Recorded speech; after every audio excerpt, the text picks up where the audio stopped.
This is the What It Takes Radio Company, and what if everything you thought you knew about marketing was wrong? An inconvenient idea, to say the least. So here we go. And this was done a long time ago, a blast from the past, a long ago project, so I'm sorry. Please pay no attention to the offers. But the message is eternal. And it's really important to help you be really successful, not only many years ago, but right now. Here's the show.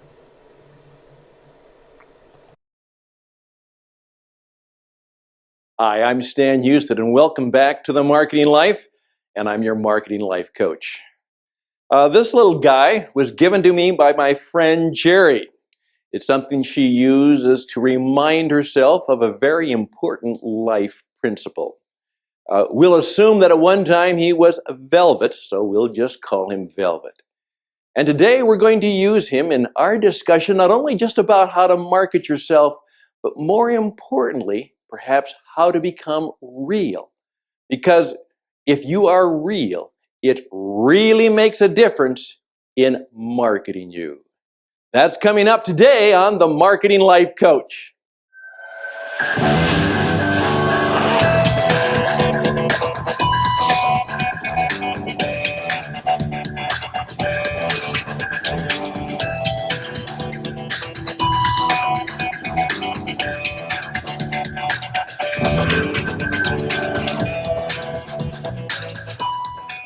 Hi.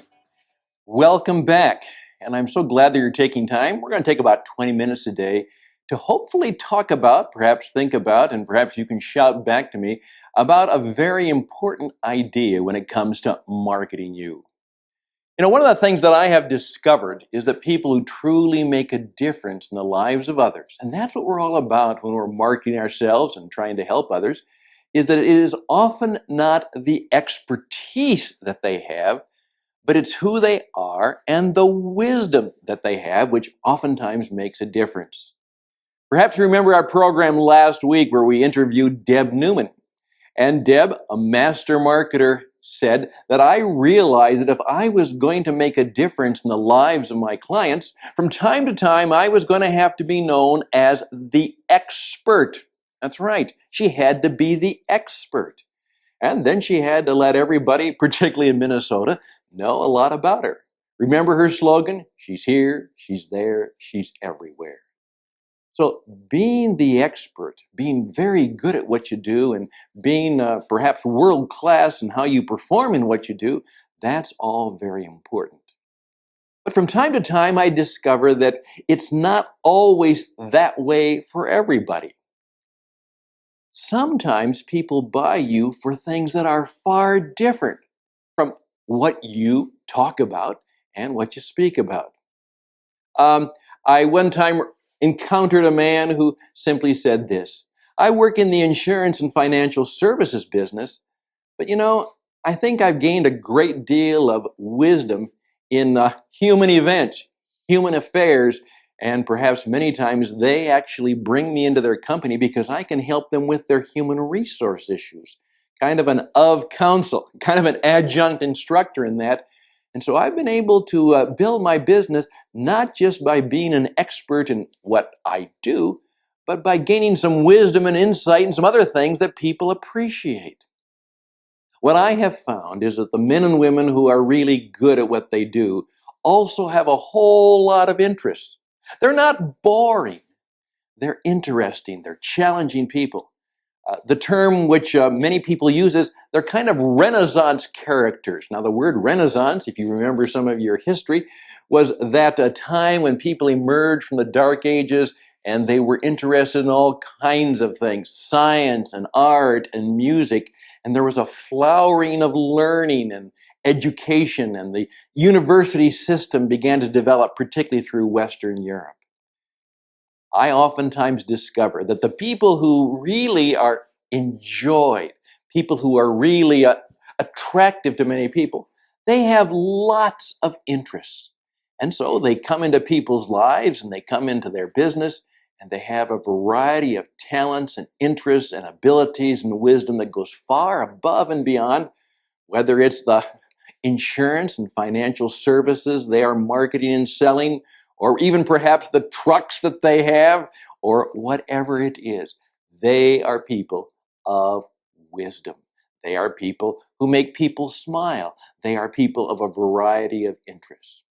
Now, many of you know that if you watched this program before, that I'm the author of a book called You Make the Difference. And it's based on this assumption that most of the products and services we have, whether it's in the financial services or whatever arena it's in, have become commoditized. You can buy those products and you can get those services from anybody. And if you just simply put forward a product or a service, you're just going to be one of many competitors. And when it comes down to who do I decide on the basis of that many competitors, those many people in the marketplace, oftentimes I make the difference on the basis of you and how you live your life, how you bring value. You become the difference. You become the value added. And oftentimes it's because you bring into their experience many things that they enjoy, that they're glad to talk about, that they really want to be with people like you.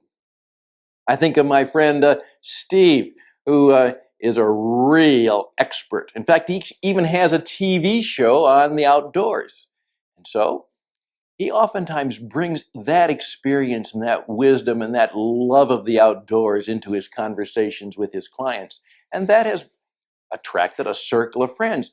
He even has a TV show on the outdoors, which, even though he's in insurance and financial services, brings many people to his attention because of his other interests. So I ask you to think about that.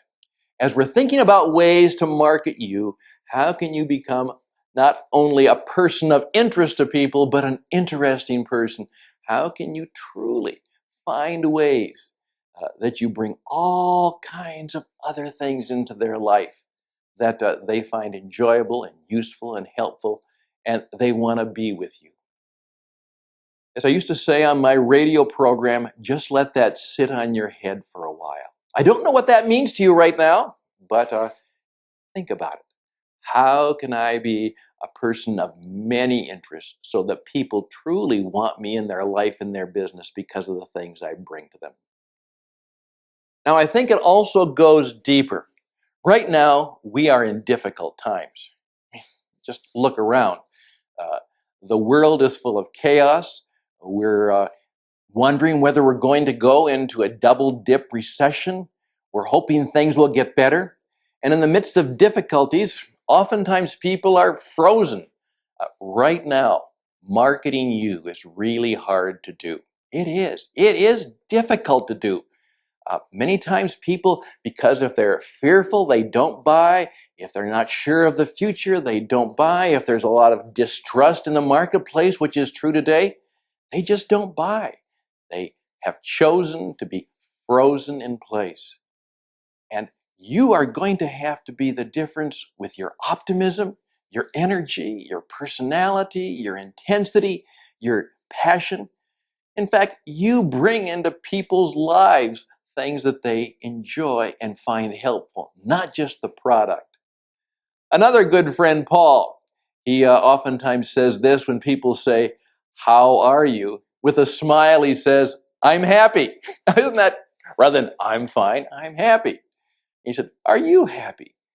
Paul truly is a happy person.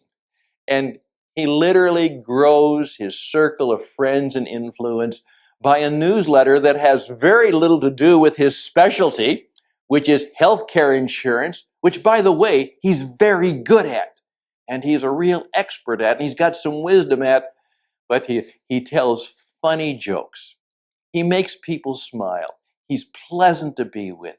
He brings energy in a quiet and intense way into people's lives. And that's why they are attracted to him. So those are things that happen. And I want you to think about how you can be more and more that way. Now, In difficult times, we want people who make us laugh, make us happy, perhaps help us smile.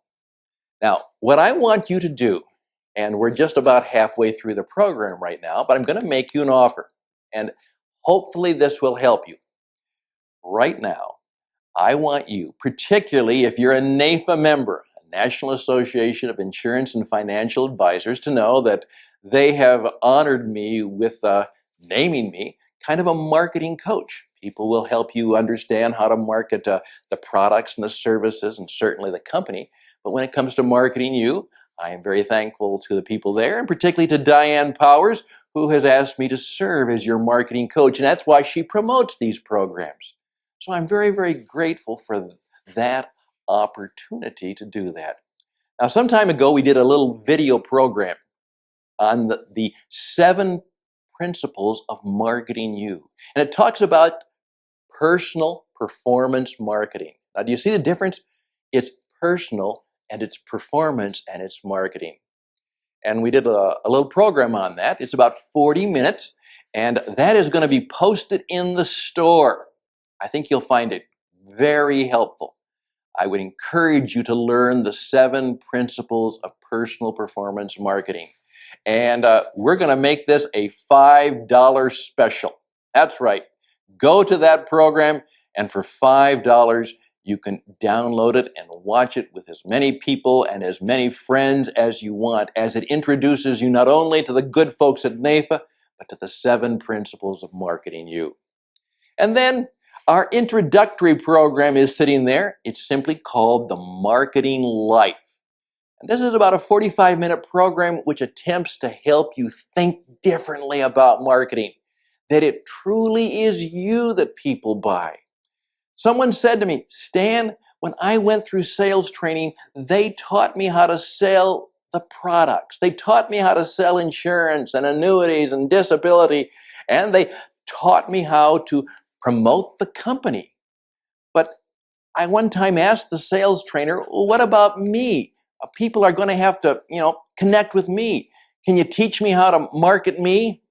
And he said, the trainer meant well, but I just really felt they didn't have any ideas once it moved past the product and the company and the various services we had. So this is about marketing you. And perhaps you want to ask me about this book. By the way, the book is now out of print. It's being redone into, I hope, a better and improved version, because we always want to get better. But, if you ask me about it, it's stan@marketinglifecoach.com, stan@marketinglifecoach.com. I think I could come up with a PDF copy that I could send you, and it's probably free. In fact, it is free.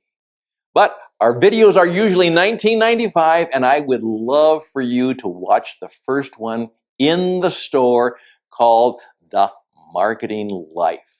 And that's going to be on sale for $10. So for $15, you can get a PDF of the book. You can watch that program on the 7 principles of marketing you.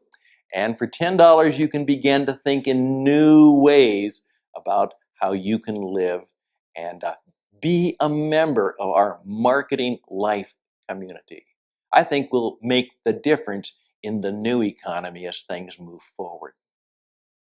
Now, with that in mind, here's what it comes down to. I have a friend and a client. His name is Steve, and Steve is from Maryland, and I've just recently met him, particularly through the good folks at NAIFA, and we've been working together, and Steve has been through a number of coaching programs, and now he wants to really add to his career by learning how to be very, very good at marketing himself and demonstrating his wisdom and insight. And that's vital, demonstrating your wisdom and insight. I oftentimes say, hopefully with a smile, you need a lot of DWI convictions, demonstrated wisdom and insight. And by the way, that's one of the fundamental principles in our program, the 7 principles of marketing you. But Steve was reflecting with me on his experience in the business and about how up and down and back and forth. And here's what he said. He said, Stan, you really have to be real. You can't be a phony. You can't be a hypester. People don't want that anymore. They won't tolerate. And if you're not real, if you're not authentic, and then he paused and said, Stan, they can smell it. What a great metaphor. It's not just that they know it, but they can smell it. They can smell it. And he said, I have given up any attempt to be anything but what I truly am. To care about their business, to care about their family, to show them how insurance and investments, particularly insurance in sophisticated planning for people of influence, I have attempted to be just as real and authentic, and in some cases as broken as I can be, to help them through their experience and to do business with them and to be a wise and trusted advisor to them. Well, that brings us to Rabbit. And many of you perhaps have already begun to understand what I'm talking about. Years ago, I read a book by a man named Walter Lippmann. And this was a comment that got me. He said this, all of us grow older.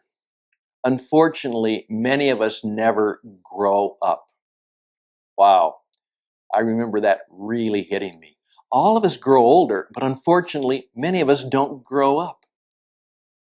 Just recently, I was going through another book. I was particularly looking at a situation that occurred in the 3rd and 4th century when many people who were of a religious and spiritual bent, they were called the desert fathers and mothers, went away into the desert. I like the desert. I think the desert's important to understanding life in the world.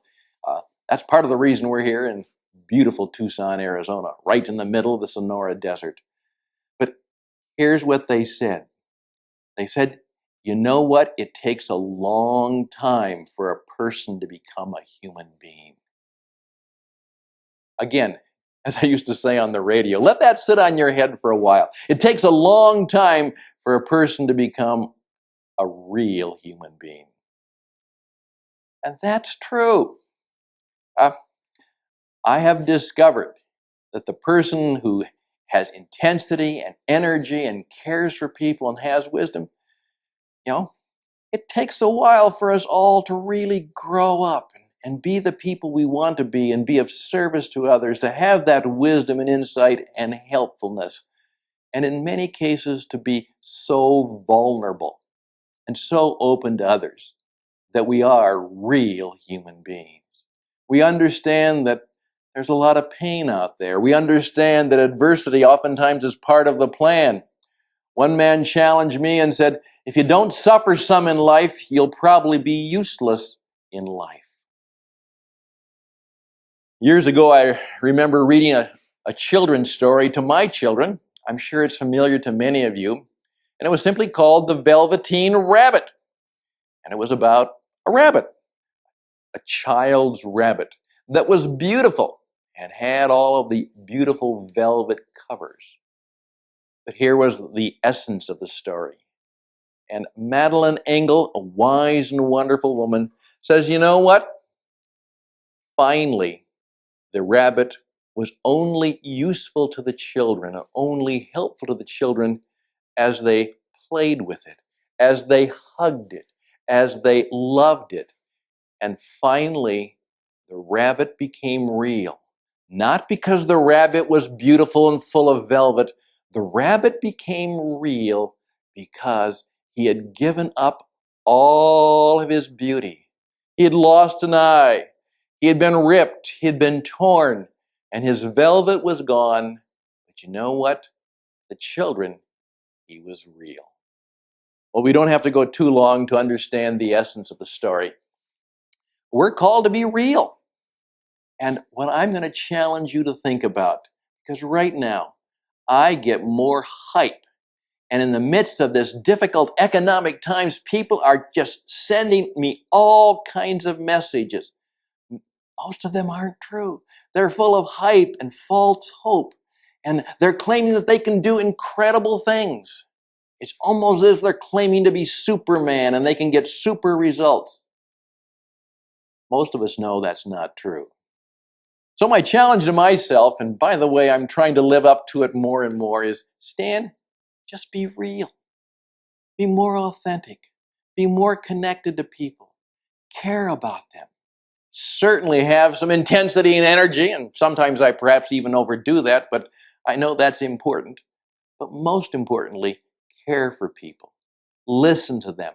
Be fully present to them. Treat them as if they were the most important person in the world. Be ready to be broken and vulnerable because you care about them.